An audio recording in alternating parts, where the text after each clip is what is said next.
themselves that she was not aligned with the president's mission to make America healthy again. And the secretary asked her to resign. She said she would, and then she said she wouldn't, so the president fired her, which he has every right to do. Kennedy Deputy Jim O'Neill is expected to step in as acting director of the CDC. Joining us now at the table in our fifth seat is Dr. Chris Purnell. She is a public health and preventative medicine physician and director of the NAACP Center for Health Equity. Dr. Purnell, we were talking earlier in the show about, there were a lot of alarms about what would happen if, Trump did this, what would happen if Trump did that. One of the big things was this appointment of RFK Jr. How do you feel today? I mean, is this your worst case scenario? Exactly.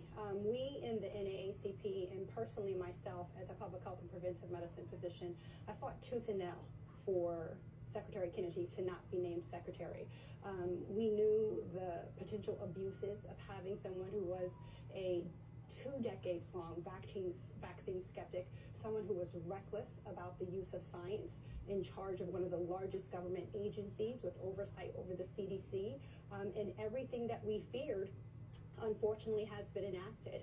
Look, there's a bloodbath at the CDC. We in public health feel like we are undermined consistently, and now we don't even have a credible agency or reputable infrastructure by which to safeguard Americans, to protect the most vulnerable and the most marginalized. And data itself is not Republican or Democrat.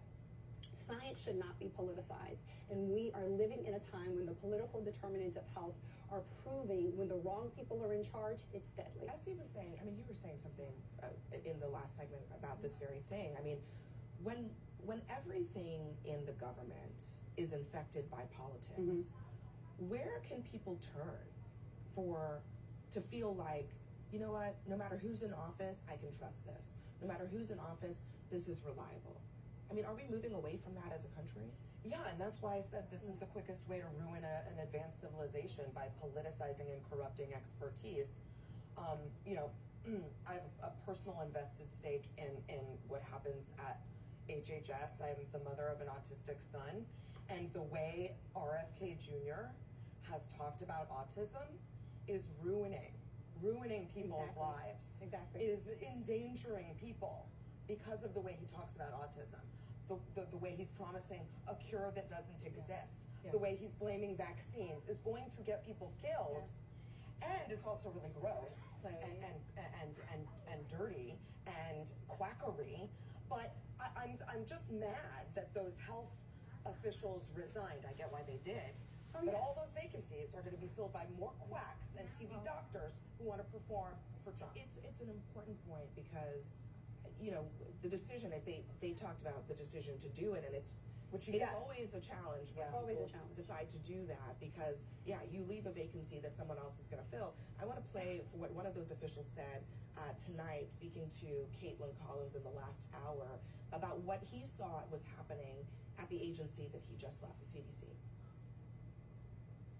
The people that have been installed by Secretary Kennedy are full of ideology and bias that will actually contaminate the science. So I think that we have evidence that this is coming. And I think that the other part that we're seeing is that decisions are being made and data is being retrofitted to be able to address the decision. I think that is really a clear sign that the direction that the country's public health is going is not one that is evidence-based or science-based, which is why our resignations are really together are trying to raise a red flag for everyone. RFK Jr. came in knowing what he wanted the science to say. Exactly. And it sounds like from that official, what is happening is that he is making pronouncements and then finding things to back it up. I mean, this is stuff that affects real people's lives, vaccines, national immunization. Immunization. For goodness Criticism sakes. from this person. I just have